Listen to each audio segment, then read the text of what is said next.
नमस्कार, AMV network देख रहे हैं आप। आपके साथ में हूं बबीता। तो दूसरे फेज के वोटिंग शुरू हो गई है। इसी बीच जो है 13 राज्यों के 88 सीटों पर मतदान किए जा रहे हैं। वहीं पर आपको बता दें कि राजस्थान में दूसरे चरण में 13 सीटों पर मतदान जारी है। 2,80,00,000 से भी ज्यादा मतदाता मतदान कर रहे हैं। तो वहीं राजस्थान में सुबह 9 बजे तक 11.68% मतदान किया गया है। तो वहीं पर बीजेपी प्रदेश अध्यक्ष सीपी जोशी भी पहुंचे हैं। वसुंधरा राजे ने भी अपना वोट डाल दिया है। तो अशोक गहलोत और गजेंद्र सिंह शेखावत ने भी अपना वोट डाला है। तो राजस्थान से इस वक्त की बड़ी खबर आपको बता रहे हैं। राजस्थान में दूसरे चरण में 13 सीटों पर मतदान किया जा रहा है। 2,80,00,000 से भी ज्यादा मतदाता मतदान करने पहुंचेंगे। तो राजस्थान में सुबह 9 बजे तक 11.68% तक मतदान किया गया है। तो वहीं फिर सीपी जोशी, वसुंधरा राजे भी पहुंची है। अशोक गहलोत, गजेंद्र सिंह शेखावत ने भी अपना वोट डाल दिया है कि यानी कि कहा जा सकता है बड़े चेहरे भी पहुंचे हैं। वहीं पर मतदान केंद्र में लगातार जो है मतदाता भी पहुंच रहे हैं। अलग अलग जगह की आपको तस्वीरें दिखा रहे हैं। अशोक गहलोत जो है पूर्व मुख्यमंत्री है राजस्थान के, तो अशोक गहलोत भी पहुंचे हैं। केसी वेणुगोपाल भी पहुंचे हैं मतदान केंद्र में। कांग्रेस महासचिव है निर्मला सीतारमण भी पहुंची है, केंद्रीय मंत्री। तो वहीं पर सीएम केरल के जो है पिनराई विजयन भी वोट डालने पहुंचे। अलग अलग जगह की आपको तस्वीरें दिखा रहे हैं, अलग अलग राज्यों की आपको तस्वीरें दिखा रहे हैं। तो वहीं पर दूसरी तरफ अगर देख सकते हैं आप, वी मुरलीधरन भी पहुंच चुके हैं। तो बीजेपी नेता है। तो वहीं केंद्रीय मंत्री गजेंद्र सिंह शेखावत भी वोट डालने के लिए पहुंचे हैं। इसी बीच आपसे भी ये अपील करते हैं कि अपने घरों से बाहर निकले। आज छुट्टी है तो इसको बिल्कुल भी जाया ना होने दें, ज्यादा से ज्यादा वोट करें। क्योंकि फर्स्ट फेज में जिस तरह की वोटिंग परसेंट से देखी गई है, इससे यही लग रहा था कि लोगों को, क्योंकि जनता ज्यादा से ज्यादा बाहर नहीं निकले थे। उसके बाद जो है इस बार आपसे यही अपील कर रहे हैं, ज्यादा से ज्यादा आप लोग वोट देने पहुंचे, क्योंकि देश का भविष्य आपके हाथ में है। इसी बीच जो है अलग अलग नेताओं की प्रतिक्रिया भी आई है। एक एक करके आपको सुनाते हैं किन किन नेताओं ने क्या कुछ कहा है। मैं सभी मतदाताओं से अपील करना चाहता हूं, देश में एक मजबूत स्थिर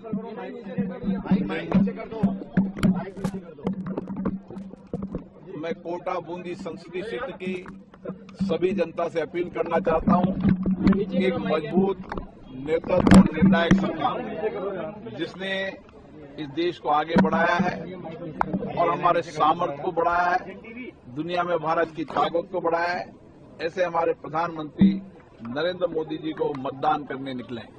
और मुझे कोटा बूंदी संसदीय क्षेत्र के रूप में एक बेटे एक भाई के रूप में आशीर्वाद दें, अधिकतम मतदान करें, ये मैं मतदाताओं से अपील करता हूं। मंदिर के दर्शन किए, भगवान के आशीर्वाद प्राप्त किया, अब जनता के आशीर्वाद के लिए निकला हूं। मैं जनता जनार्दन से यही अपील करता हूं कि आज का दिन भारत के भविष्य को बनाने का दिन है। हमारा एक वोट करोड़ों लोगों की समस्याओं के समाधान का कारण बनता है। देश को विश्व के स्थान पर पहुंचाना ये बहुत पुराना सपना है, जिस सपने को पूरा करने के लिए मोदी जी के नेतृत्व में देश बहुत मजबूती से आगे बढ़ा है। 10 वर्षों के कार्यों से जो हमारे शुभचिंतक हैं वो प्रसन्न हैं और जो भारत की तरक्की नहीं चाहते वो दुखी हैं।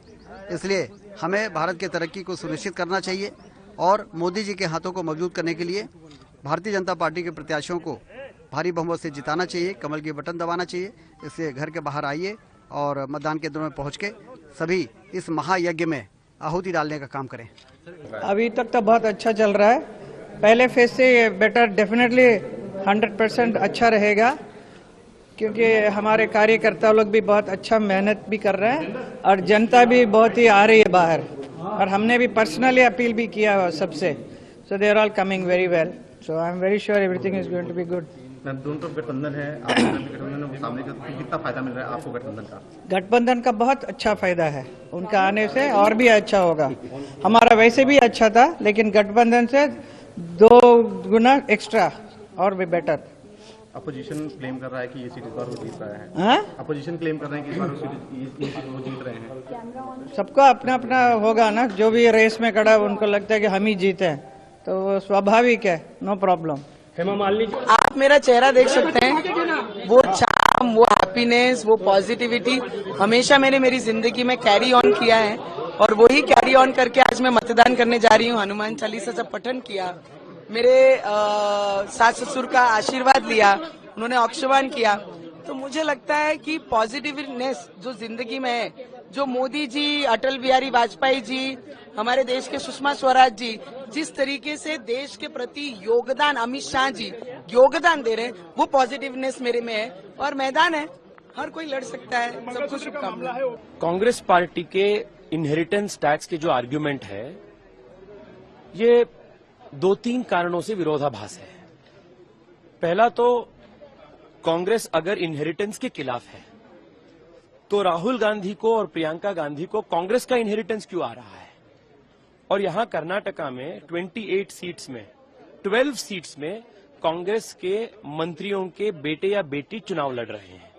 तो आप अपने बेटी बेटियों को पॉलिटिकल इनहेरिटेंस करने के लिए आप तैयार है, पर आप देश के गरीब सामान्य लोग अपने बच्चों को, अपने परिवार को, अपना हार्ड वर्क के कमाई को आप देने के लिए आप बीच में आ रहे हैं।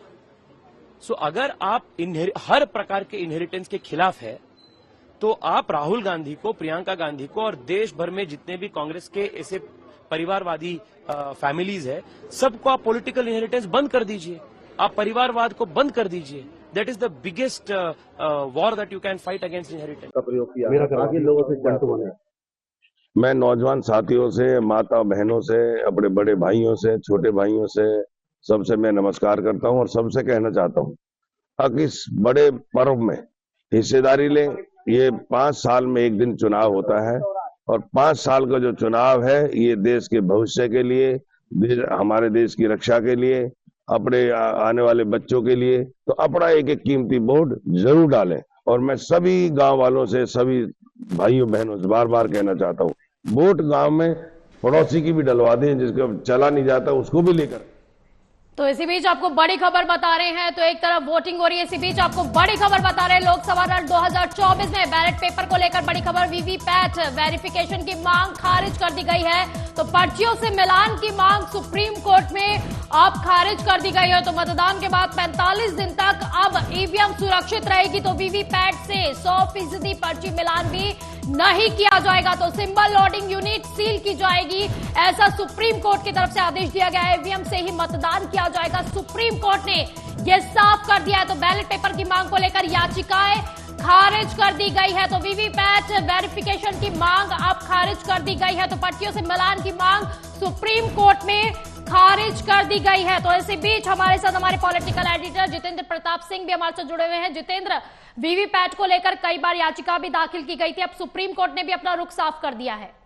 बिल्कुल लगता है एक याचिका जो है वो इलेक्टोरल रिफॉर्म के नाम पर सुप्रीम कोर्ट में जो है वो दाखिल की गई थी और मांग किया गया था उस याचिका के जरिए कि जो वीवीपैट है, जिसके जरिए जब वोटर अपने ईवीएम का बटन दबाता है तो वहां पर एक पहले प्रत्याशी का जो है वो चेहरा आता है और फिर वो जिस पार्टी के सिंबल पर चुनाव लड़ रहा होता है वो भी वहां पर फ्लैश होता है, यानी कि जो मतदाता है उसे दिखाई देता है कि उसके प्रत्याशी और वो किस निशान पे उसने बटन दबाया है, उस पर वोट गया है नहीं या नहीं गया है। और ये स्पष्ट तौर पर वहां पर जो वीवीपैट जो लगा होता है ऑलरेडी वहां पर दिखता है। लेकिन अब एक और वहां पर मांग की गई थी कि इसकी 100% मिलान की जाए और एक वहां पर पर्ची भी उसमें से निकले, जिससे जो है वो मतदाता उसको जो है वो देख सके या वो वेरीफाई कर सके कि हाँ वही पर्ची निकली है। और फिर जब काउंटिंग हो तो उस दौरान भी जो भी मत दिए गए हैं उससे उसका मिलान किया जाए और तब जो है उस वोटिंग को वैलिडेट किया जाए, जो कि बहुत ही एक लेंदी प्रोसेस है। और ये फिर से जो पेपर वाला जो काम है उसको एक तरीके से ये बढ़ावा देने का कहीं ना कहीं जो प्रयास है, जिसको लेकर के आज सुप्रीम कोर्ट ने एक बड़ा फैसला आखिरकार इस मुद्दे के ऊपर दे दिया है। और सुप्रीम कोर्ट ने साफ किया है कि इसके लिए 100% जो मिलान की जो मांग जो की जा रही है वो सही नहीं है। और चुनाव आयोग के द्वारा 2 औपचारिक जो प्रक्रियाएं जो अपनाई जा रही है, जो वीवीपैट प्लस जो ईवीएम में जो प्रत्याशी प्लस जो उसके जो निशान है उसको वेरीफाई करने का, वो अपने आप में दुरुस्त है, सही है और किसी प्रकार के और इसमें एडिशनल जो है कोई रिक्वायरमेंट की आवश्यकता फिलहाल जो है वो नहीं दिखती है। बिल्कुल, यानी कि पेपर जिससे बैलेट पेपर को ज्यादा से यहाँ पर कहा जा रहा था फिर से ये पेपर वर्क ना हो, क्योंकि बहुत लेंदी चीजें हो जाती है, इसलिए जो है एक तरह से कहा जा सकता है जितेंद्र की खारिज कर दिया है सुप्रीम कोर्ट ने, सारी चीजें देखते हुए भी खारिज कर दिया है।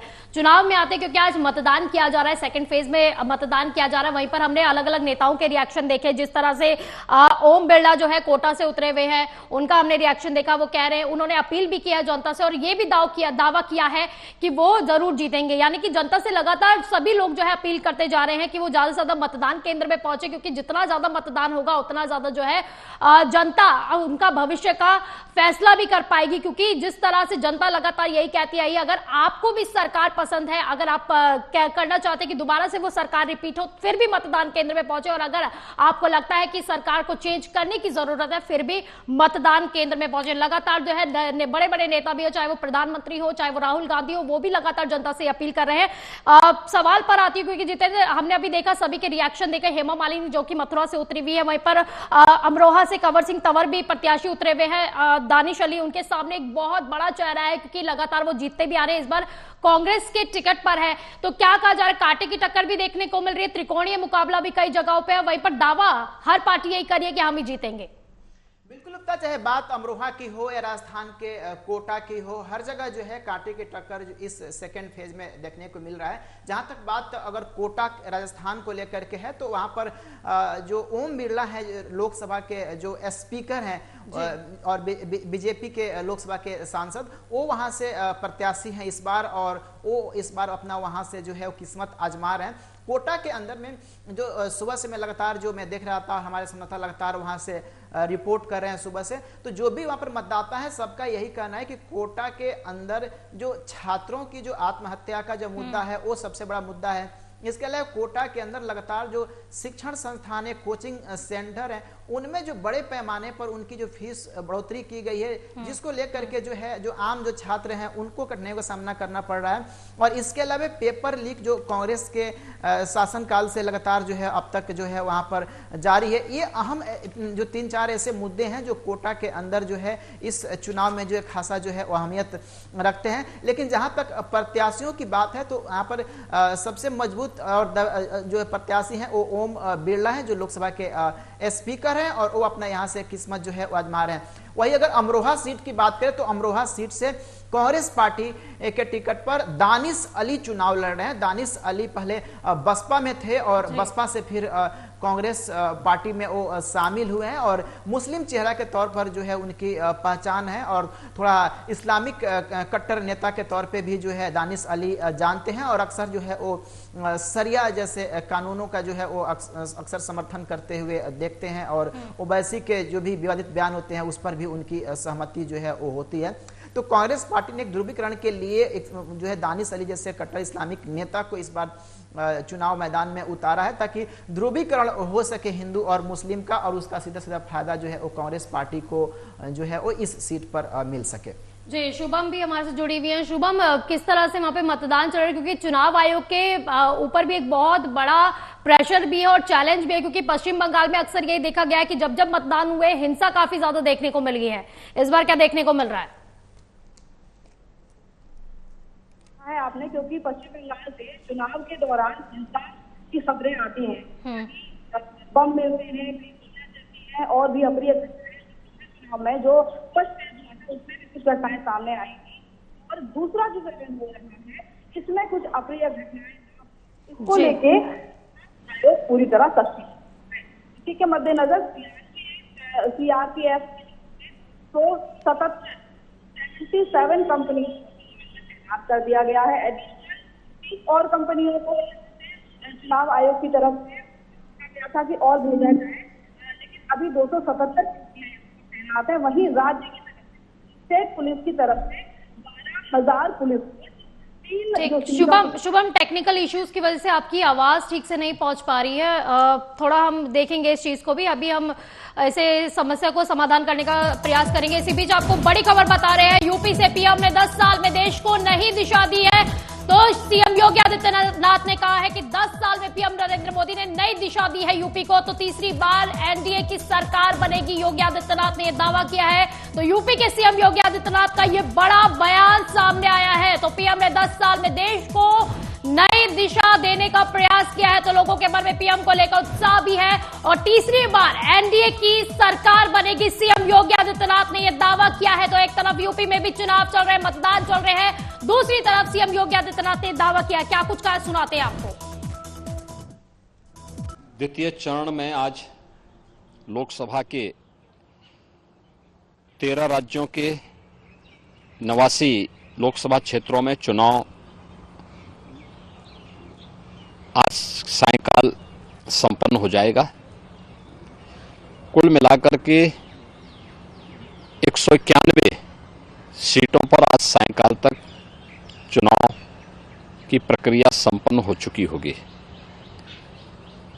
देश के अंदर जो उत्साह है, देश के अंदर लोगों के मन में मोदी जी के 10 वर्ष के कार्यों को द्वितीय चरण में आज लोकसभा के। तो इसी बीच हमारे साथ हमारे गेस्ट भी जुड़ गए, निपुण आलम बायन राजनीतिक विश्लेषक है।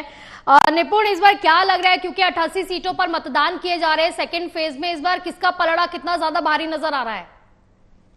इस प्रकार से हम देखें, पहले चरण की बात करें तो पहले चरण में भी आप देखेंगे तो बीजेपी का एक रुतबा रहा या दबदबा रहा, और सेकंड चरण में हम देखें, सेकंड चरण से पहले जिस प्रकार की चुनावी कैंपेनिंग हुई और चुनावी कैंपेनिंग में जो बयान आए और जिस प्रकार से कांग्रेस का मैनिफेस्टो सेम प्रकाश जी का जो बयान था, उसने सारा का सारी जो एक हवा है वो बीजेपी की ओर क्या कर दी, मोड़ दी।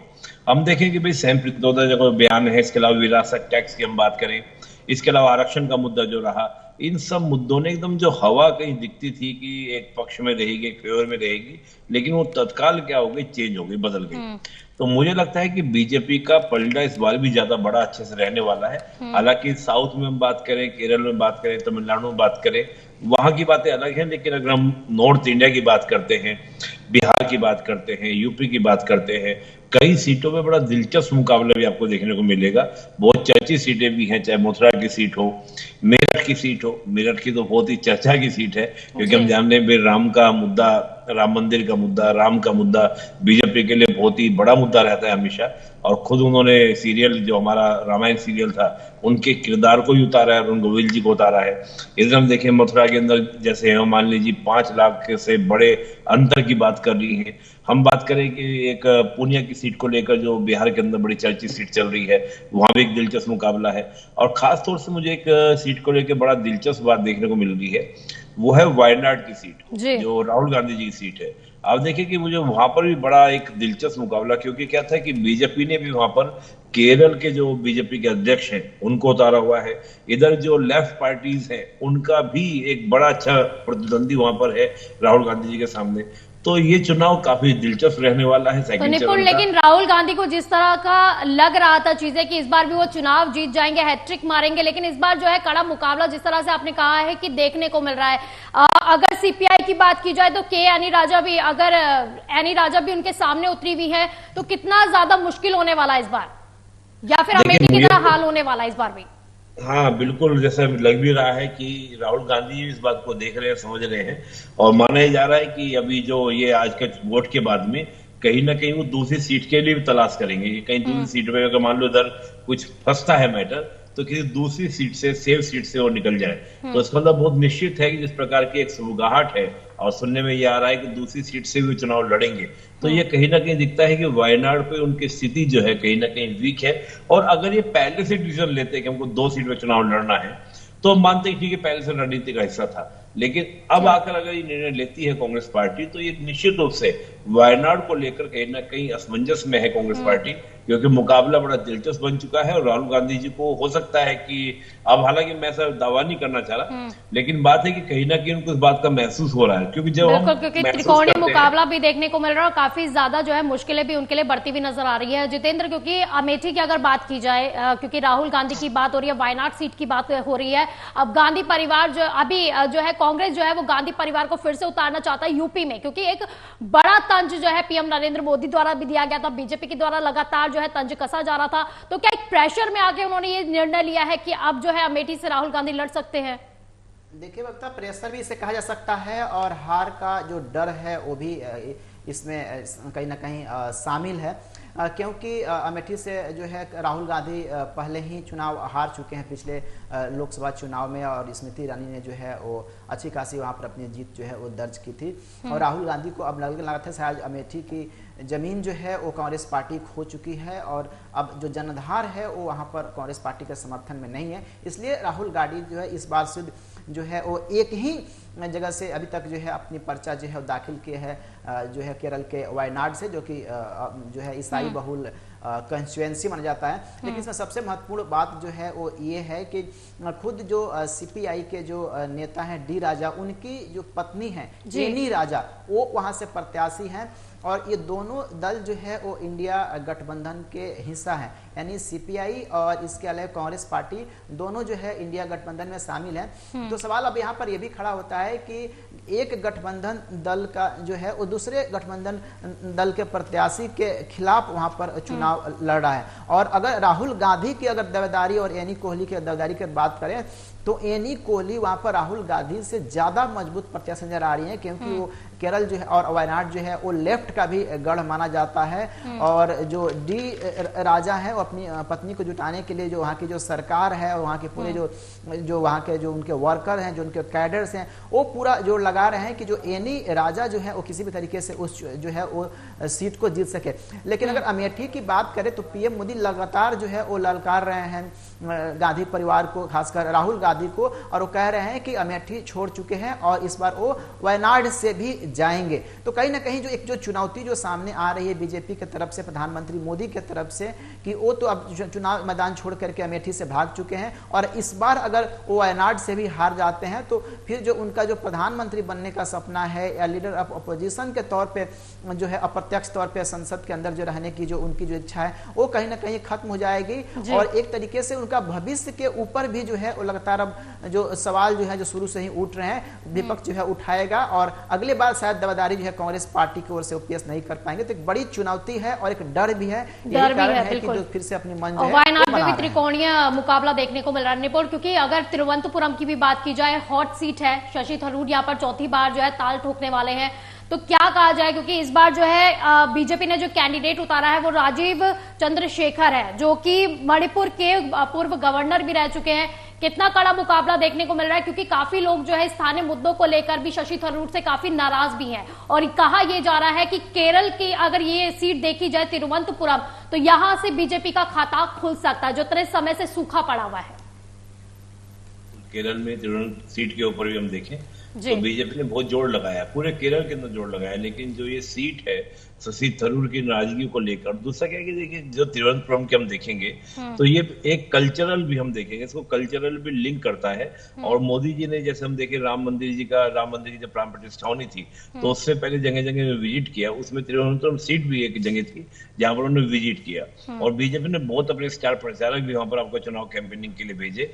तो ये बात फैक्ट है कि शशि थरूर की एक तो जो है नेगेटिव चल रहा है माहौल, जिस प्रकार के भी उन्होंने काम अच्छे से नहीं किया, उस तरह की बातें नहीं थी, और दूसरा जिस उम्मीदवार को उतारा, जैसे भी आपने बोला कि गवर्नर भी रहे हैं, तो जब एक प्रकार का कोई मंझाया हुआ आपका कोई प्रतिद्वंदी उतरता है पॉलिटिकली और पार्टी का पूरा बैक मिलता है, साथ में कल्चरली भी एक अटैच करने का प्रयास किया जाता है, तो बीजेपी पूरी कोशिश कर रही है कि ये सीट उनकी निकलनी चाहिए। तो 2-3 सीट पर बड़ा अच्छा मुकाबला केरल के अंदर देखेंगे तो बीजेपी बहुत अच्छा मुकाबला वहां पर कर रही है, उसमें एक सीट ये भी है। लेकिन निपुण यहाँ पर ये भी देखा गया था 2014 में एक समय ऐसा भी आ गया था जब शशि थरूर मैदान में थे, तो वहीं पर बीजेपी का अगर देखा जाए तो एक समय ये था कि 2014 के लोकसभा चुनाव का जब रिजल्ट आ रहा था तो उस दौरान ये देखा जा रहा था कि बीजेपी यहाँ पर सरकार बनाने वाली है, लेकिन एंड मौके पर बहुत ही कम मार्जिन, जिसे बोलते बिल्कुल ना के बराबर जो मार्जिन था उससे शशि थरूर जीते थे। तो यानी ये तो लग रहा है, साफ पता चल रहा है कि बढ़ोतरी लगातार जो है बीजेपी की बनती जा रही है तिरुवनंतपुरम में। देखिए मैं कह रहा हूँ कि हम 2014 की बात करें, 2019 की बात करें और 2024 की बात करें, बीजेपी का इस बार का जो चुनावी कैंपेनिंग आप देखेंगे पूरा वो साउथ को फोकस रहा, चाहे वो केरल की बात करें, तमिलनाडु की बात करें, उन्होंने लगातार मुद्दे भी उठाए जिससे कि जनता को सीधा अपील हो, मछुआरों का मुद्दा हो या आपका कच्चा तीवू का मुद्दा हो, हालांकि वो तमिलनाडु से जुड़ता है लेकिन सेंटिमेंटल जो है वो आपकी जनता के केरल के भी जुड़ते हैं और बहुत सारे रोल अदा रहे, तो उन सबका प्रभाव रहेगा। और जो आपने कहा कि शशि थरूर जी बहुत माइनर से अंतर से जीते, तो जो पहले से ही फाइट टक्कर की रही थी, तो मुझे लगता है कि 2019 का आप देखें फिर 2024 का आप देखेंगे तो वो गैप पूरा हो भी सकता है। मैंने कहा ना, जैसे सीट जीतने की पूरी कोशिश है बीजेपी की कि ये सीट हम जीतें, और केरल में बीजेपी अपना खाता खोलने के लिए बहुत उत्साहित भी है और बहुत उन्होंने काम भी किया है। चुनावी कैंपेनिंग आप उनकी पूरी देखेंगे तो राम मंदिर का भी जो मुद्दा था, उस मुद्दे को भी साउथ से जोड़ने का प्रयास किया। साउथ को लेकर हम बात करें तो भाषा का मुद्दा रहा है हमेशा साउथ में, उसको भी साधने का प्रयास किया, तमिल संस्कृत संगम के माध्यम से किया। तो बहुत सारी चीजों को प्रयास किए गए। वहां पर हम देखें केरल में, जैसे चर्च आप बात करेंगे कि चर्च में जो वहां के पादरी उन सब है, उनसे भी मिलना, मोदी जी मिले, लगातार उनसे मुलाकातें की, तो ये सब चीजें आपको देखने को मिलेंगी। तो एक जो वो क्रिश्चियनिटी और हिंदुइज्म, इनको भी जोड़ने का प्रयास किया गया है। मतलब ये बहुत सारे फैक्टर्स हैं जिनके माध्यम से हम देखें तो बीजेपी ने हर तरीके से, चाहे वो धार्मिक एंगल हो, चाहे वो एजुकेशन का एंगल हो, चाहे वहां पर आपका एंगल हो, सुरक्षा का मुद्दा हो, सब सभी मुद्दों को बीजेपी ने जोड़ने का प्रयास किया है। बिल्कुल जितेंद्र, क्योंकि ये तो रही साउथ की बातें, क्योंकि साउथ में जो है टक्कर तो काफी देखने को मिल रही है बीजेपी को लेकर, लेकिन अगर हिंदी पट्टी की बात की जाए, खासकर मथुरा की अगर बात कर ली जाए, तो मथुरा में अरुण गोविल का क्या लगता है, कितना ज्यादा मुश्किल लग रही है? क्योंकि त्रिकोणीय मुकाबला यहाँ पे अपनी देखने को मिलेगा। और इसी के साथ ही एक और सवाल, क्योंकि बीजेपी यहाँ पर जीतती भी आई है और बीजेपी का जो पिछला सांसद था उनसे काफी ज्यादा यहाँ पर नाराजगी भी है, और वहीं पर ठाकुर समाज भी अलग से नाराज है बीजेपी से। तो कितना तगड़ा मुकाबला। जहाँ तक मथुरा सीट को लेकर के है तो हेमा मालिनी भारतीय जनता पार्टी से वहां पर प्रत्याशी हैं, और इसके अलावे मेरठ से बीजेपी के ओर से अरुण गोविल प्रत्याशी हैं, और दोनों ही काफी मजबूत प्रत्याशी के, और दोनों जगह ही त्रिकोणीय मुकाबला है जी। वहां पर जो है अपनी किस्मत जो है वो आजमा रहे हैं। सुबह सुबह हेमा मालिनी का भी बयान आया है, और उनका साफ तौर पे कहना यह है कि उनका जो भरोसा है वो प्रधानमंत्री के द्वारा जो डेवलपमेंट जो किया गया है पूरे देश भर में, और खासकर जो मथुरा के अंदर वो जो है वो सबसे बड़ा जो है उनके लिए मुद्दा है। और इसके अलावा योगी सरकार के द्वारा जो प्रदेश के अंदर में एक मजबूत जो है वो सुशासन देने का जो प्रयास किया गया है, वो भी एक महत्वपूर्ण फैक्टर है। इसके अलावा उनके द्वारा तमाम सारे जो कामकाज हैं वो सुबह में उन्होंने अपना गिनाया, और प्रत्याशियों से अधिक मतदान करने का जो है वहाँ पर उन्होंने अपील की है।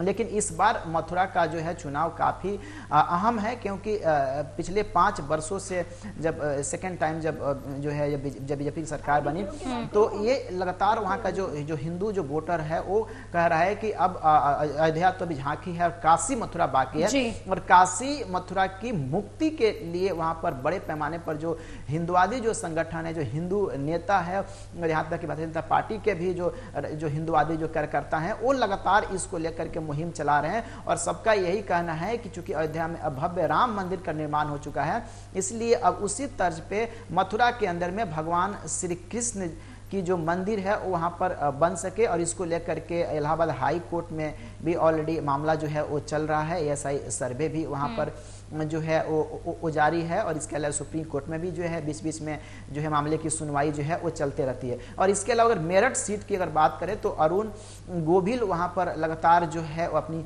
दबदबा जो है वो कायम किए हुए हैं, और बीजेपी ने जो है लेकिन जितेंद्र यहाँ पर बात यहाँ पर ये भी हो जाती है कि अरुण गोविल को जैसे टिकट दिया गया, वहाँ पर लोगों में, स्थानीय लोगों में नाराजगी थी। हालांकि वो भी कहते हैं कि बचपन उनका यहाँ पर मेरठ में गुजरा है, वो यहाँ के, लेकिन परिवार काफी समय से मेरठ से दूर भी रहा है, तो एक तरह से उन्हें बाहरी भी बताया जा रहा है। तो क्या वो प्यार जो है जनता से मिल पाएगा जिस तरह का प्यार बीजेपी को पहले जनता ने दिया है?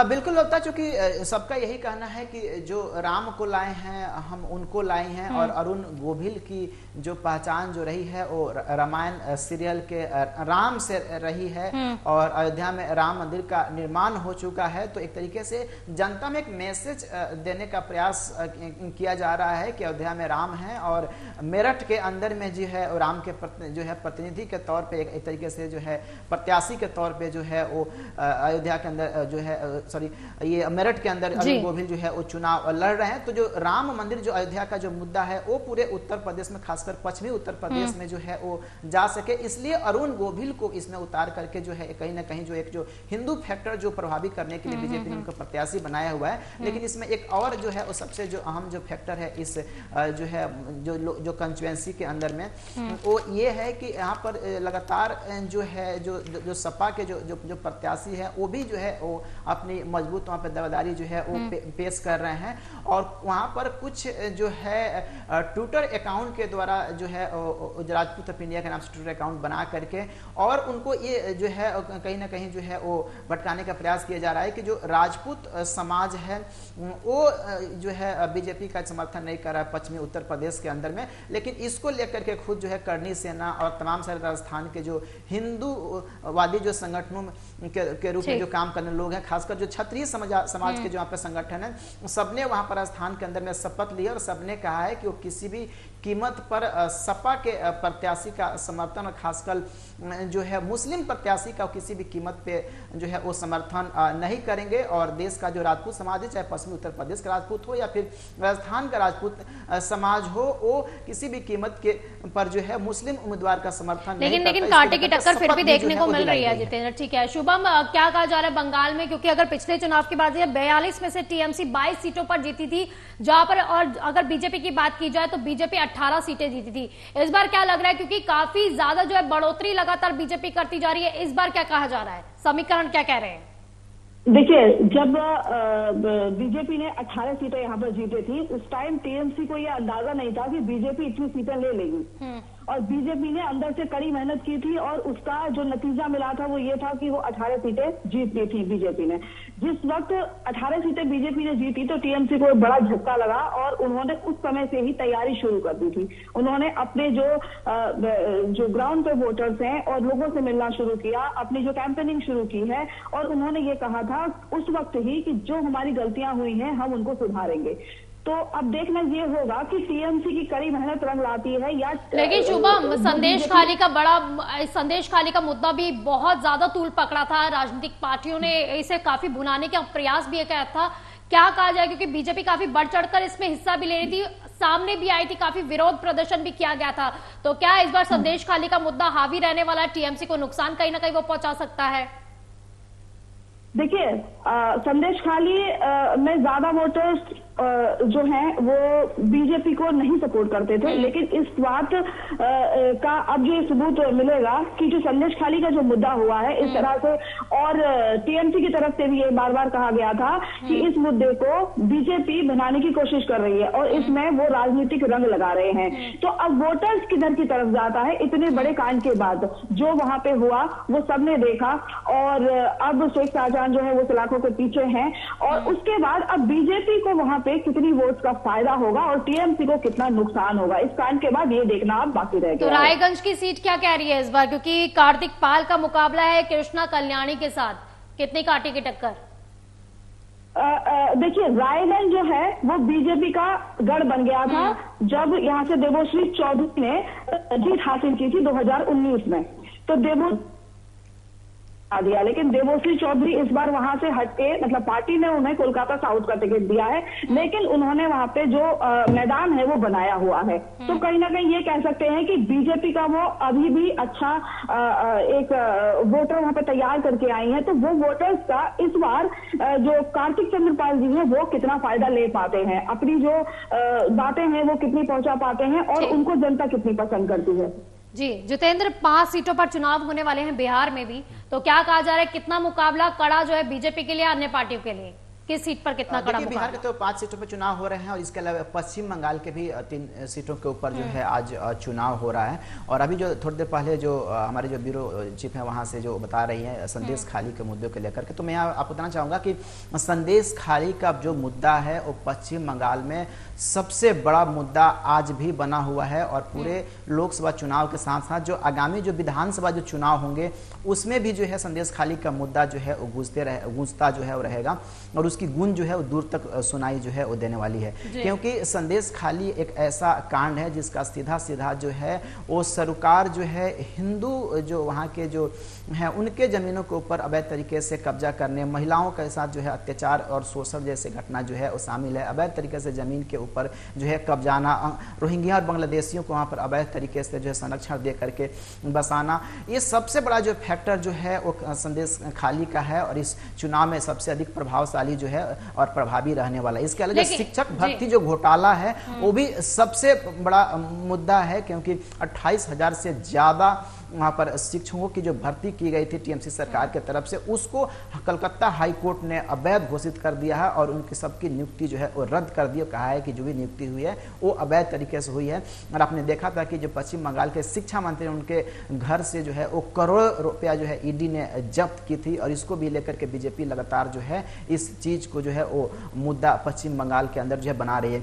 और जो तीसरा जो सबसे जो महत्वपूर्ण फैक्टर है पश्चिम बंगाल के अंदर में है, वहां पर जो है अवैध तरीके से रह रहे बांग्लादेशी घुसपैठियों का, जिनकी संख्या कम से कम जो है वो 25 से 30 लाख के जो है संख्या में बताया जा रहा है बंगाल के अंदर में, जो कि एक बहुत बड़े जो है वोट बैंक के रूप में काम करते हैं। और जो भी सरकारें वहां पर अब तक पश्चिम बंगाल के अंदर में रही हैं, उनके द्वारा वहां पर समर्थन जो है उन अवैध जो बांग्लादेशी जो घुसपैठी हैं उनको जो है वो मिलते रहा है, और इसको लेकर के भारतीय जनता पार्टी जो है वो मुद्दा बनाते रही है।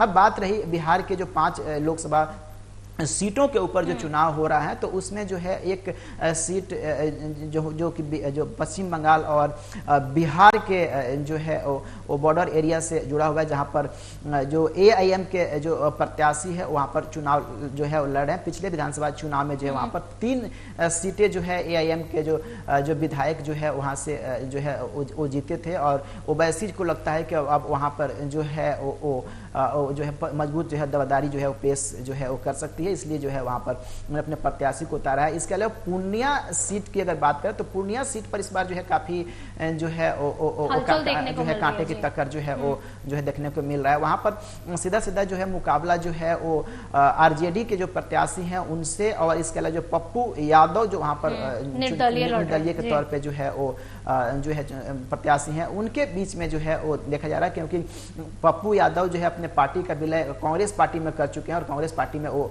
शामिल हो गए थे पूर्णिया सीट पर चुनाव लड़ने को लेकर के। लेकिन जब सीटों का बंटवारा हुआ कांग्रेस और आरजेडी में, तो वो सीट जो है आरजेडी ने जो है अपने जो है पास रखा, और वहां से आरजेडी ने अपने जो है प्रत्याशी को संतोष यादव को वहां पर जो है वो उतारा है, और वो काफी जो है मजबूत जो है प्रत्याशी के तौर पे जो है वो देखे जाते हैं आरजेडी की तरफ से। लेकिन पप्पू यादव का एक लंबा जो है वहां पर जो है कार्यकाल जो है वो रहा है, और वहां से उन्होंने चुनाव जीता भी है, वहां से वो जीत करके संसद भी जो है वो जा चुके हैं।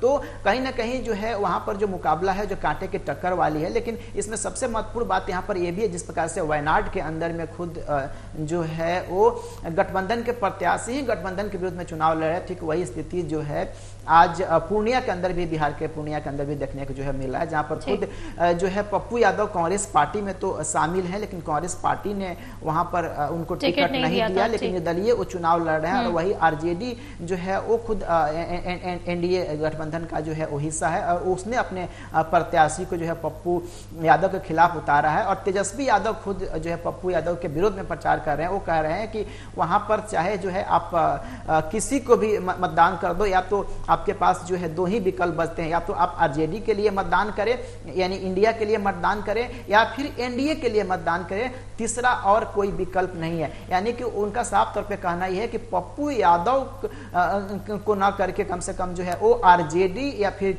एनडीए के प्रत्याशी को वोट करे। यानी कहीं ना कहीं जो आरजेडी को लगता है कि अगर पप्पू यादव को वहां से अगर वो चुनाव जो है अगर हरा देते हैं, तो पप्पू यादव का जो यादव वोट बैंक के अंदर एक सेंधमारी करने का जो यहाँ पर प्रयास है, या यादव नेता के रूप में जो पप्पू यादव जो बिहार के अंदर में उभर रहे हैं, उसको लेकर के कहीं ना कहीं आरजेडी को सफलता मिलेगी। यही कारण है कि पहले जो है पप्पू यादव का की जो पार्टी थी उसका विलय पहले कांग्रेस पार्टी में करा दिया जाता है, फिर उनको सीट जो है टिकट देने का आश्वासन दिया जाता है। जब उनको लेकिन वो आरजेडी के खाते में चली जाती है, प्रत्याशी के तौर पर नामांकन कर देते हैं। निपुण, क्योंकि अभी पप्पू यादव की ही बात हो रही है, निर्दलीय वो लड़ने वाले हैं। इससे पहले जो है कांग्रेस को वो लगातार यही कह रहे थे कि वो दोबारा से यहाँ से टिकट पर चुनाव लड़ना चाहते, लेकिन आरजेडी ने अपने अंडर ये सीट ले ली थी। और कहीं ना कहीं जिस तरह से जितेंद्र ने अभी बताया, लगातार तेज प्रताप यादव भी अपील करते हुए नजर आ रहे हैं जनता से, या तो आप एनडीए का साथ दीजिए या फिर आप आरजेडी का साथ दीजिए, निर्दलीय किसी को ना जिताइए। तो 2 ही पार्टी वो बता रहे हैं। तेजस्वी यादव, तो क्या कहा जाए, क्योंकि तेजस्वी यादव की हलचल देखने के लिए जो तेजस्वी यादव के जो बीच में ये हलचल है वो साफ नजर भी आ रही है, और ये पता भी चल रहा है क्योंकि एमवाई फैक्टर हमेशा से ही तेजस्वी यादव आरजेडी के साथ रहा है। तो इस बार कितना नुकसान जो है पूर्णिया से पप्पू यादव आरजेडी के लिए कर सकते हैं? अभी जैसे बता रहे थे, बड़ा अच्छा उन्होंने एनालिसिस किया, बहुत अच्छे से उन्होंने चीजों को बताया। मैं उसी बात कहूंगा, देखिए पप्पू यादव जी को आप देखेंगे तो 3-3 बार वो पुनर्निर्वाचन से चुनाव ऑलरेडी जीत चुके हैं। बीच में हालांकि वो नहीं जीते, वो बात अलग है कि उन्होंने चुनाव भी नहीं लड़ा, लेकिन जिस प्रकार से उन्होंने आप कोरोना के टाइम में आप देखें पूर्णिया में जिस प्रकार से काम किया, और जिस समय उनके टिकट नहीं मिला उनको और बीमा भारती को टिकट दिया गया, तो किस प्रकार से उन्होंने इमोशनल अपील की, आंखों में आंसू तक उनके थे। तो ये सब बातें कोई कार्यकर्ता वहां पर जमीन पे रहकर कार्य कर रहा है, उनका कांग्रेस में अपनी पूरी पार्टी को विलय कर देना, और उसके बाद क्या है, उसके बाद उनको टिकट ना मिलना, कांग्रेस के द्वारा कोई प्रतिक्रिया इस प्रकार की ना होना कि आरजेडी के लिए छोड़ देना। और अभी जो उन्होंने बताया बिल्कुल सही बात है कि आप देखिए जो गठबंधन के आपके साथी हैं वो इस प्रकार की आपकी अपील कर रहे हैं कि आप या तो हमें वोट दें, और अगर हमें भी ना देना चाहते तो आप एनडीए को दे दें। ये क्या बात हुई? आप इस प्रकार की बात बोली नहीं चाहिए थी आपको जनता के बीच में। ये तो सीधा सीधा आप जनता को क्या मैसेज दे रहे हो कि हमको एनी हाउ पप्पू यादव को हराना है।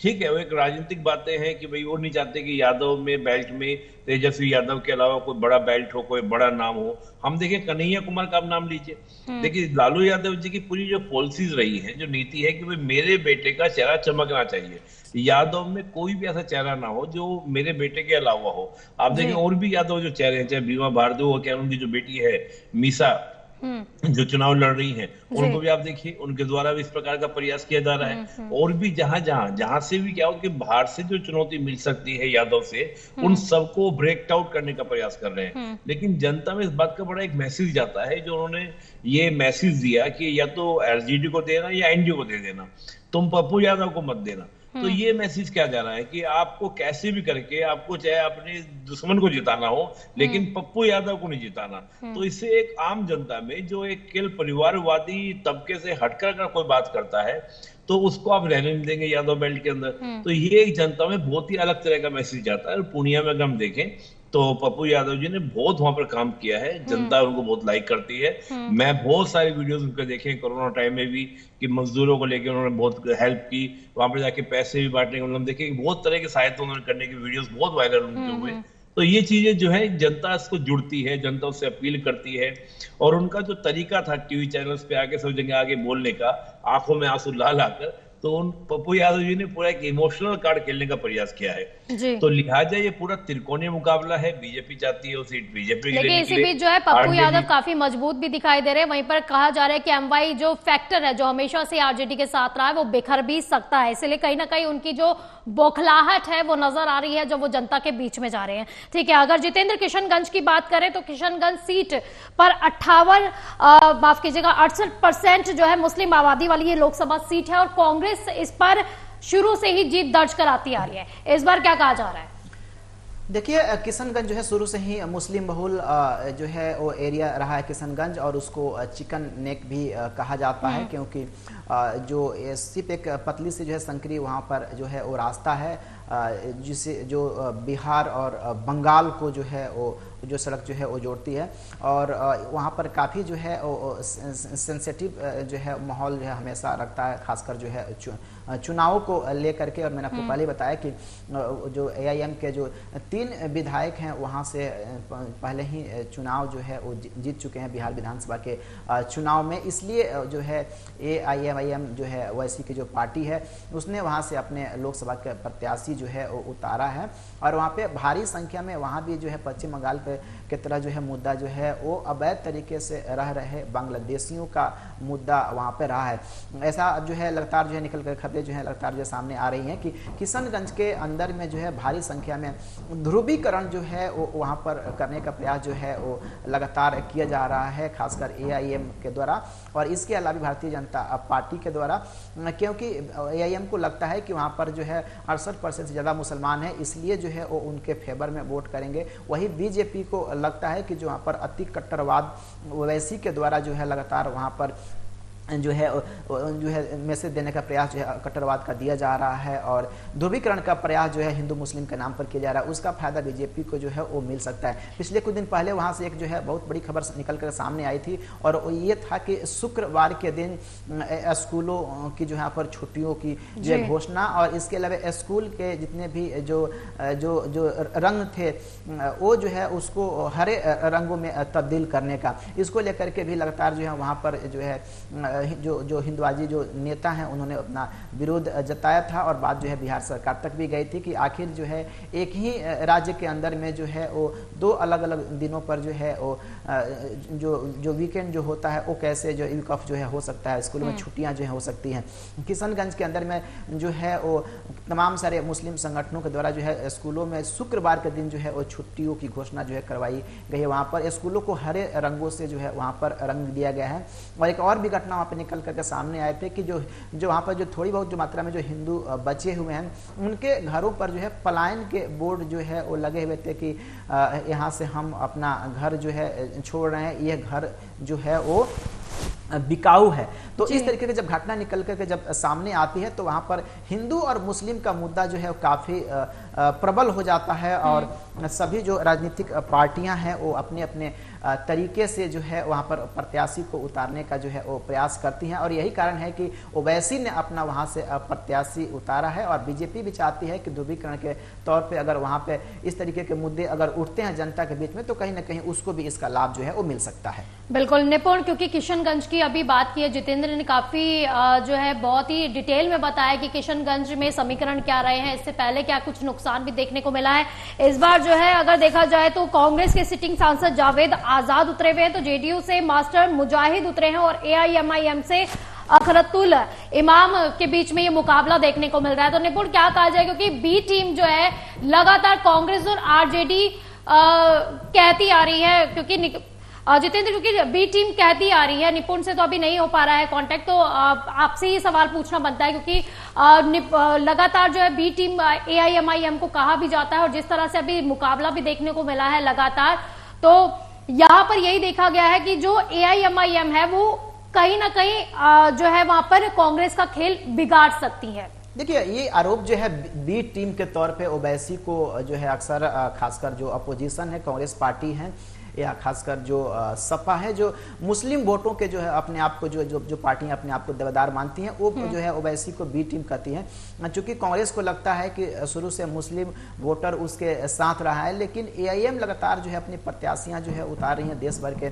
जो भी कंस्टिट्यूएंसी है, विधानसभा के चुनाव आते हैं तब भी, लोकसभा के चुनाव आते हैं तब भी, तो कांग्रेस को लगता है कि वो वोट कट करके कहीं ना कहीं ओवैसी को चला जाता है और जो वो वोट के दावेदार जो है जबकि कांग्रेस है, इसलिए कांग्रेस जो है वो हार जा रही है। यही चीज अखिलेश यादव को उत्तर प्रदेश में लगता है कि जो ओवैसी के आने से जो मुस्लिम वोटर है वो सपा को वोट ना देकर के जो ओवैसी को वोट देता है और इससे जो सपा का जो वोट प्रतिशत है वो कम हो जाता है। वही स्थिति जो है आरजेडी के अंदर भी जो है देखने को मिलती है और यही बात जो है आरजेडी का भी कहना है कि ओवैसी जो है वो बी टीम है बीजेपी की, क्योंकि आरजेडी भी अपने आप को मुस्लिम वोटों का दावेदार मानती है और उसको लगता है कि अगर ओवैसी के प्रत्याशी चुनाव में उतर रहे हैं तो कहीं ना कहीं जो है मुस्लिम वोटरों का जो है वोट कट करके सीधे सीधे जो है वो ओवैसी की पार्टी को चला जाएगा और इससे उनको जो है वो नुकसान होता है। जबकि ऐसा नहीं है। बीजेपी का एक अपना जो है वो कोर वोटर है, जो कैडर वोटर है और शुरू से भारतीय जनता पार्टी के लिए जो है हिंदुत्व के नाम पर, राष्ट्रवाद के नाम पर जो है वो मत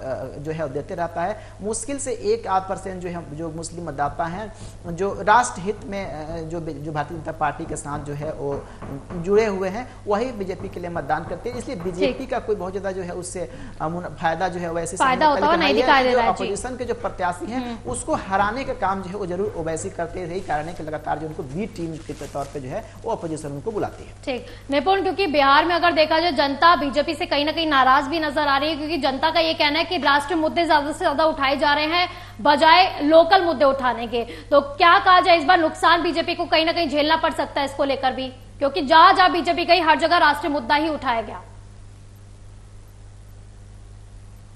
चुनाव किसका है, लोकसभा का है या विधानसभा का है? विधानसभा के चुनाव में लोकल मुद्दे हावी होते हैं, लेकिन जब लोकसभा का चुनाव होता है तो उसमें नेशनल मुद्दे ही हावी होते हैं।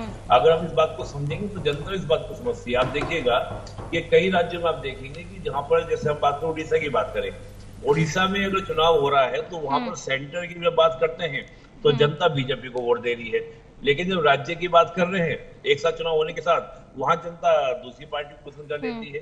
तो जनता बहुत समझदार है। पहले जनता को आप कर सकते थे कि ये मुद्दा वो मुद्दा, लेकिन जनता समझती है कि हमको नेशनल पे किसको देना है, स्टेट पे किसको देना है, लोकल पे किसको देना है।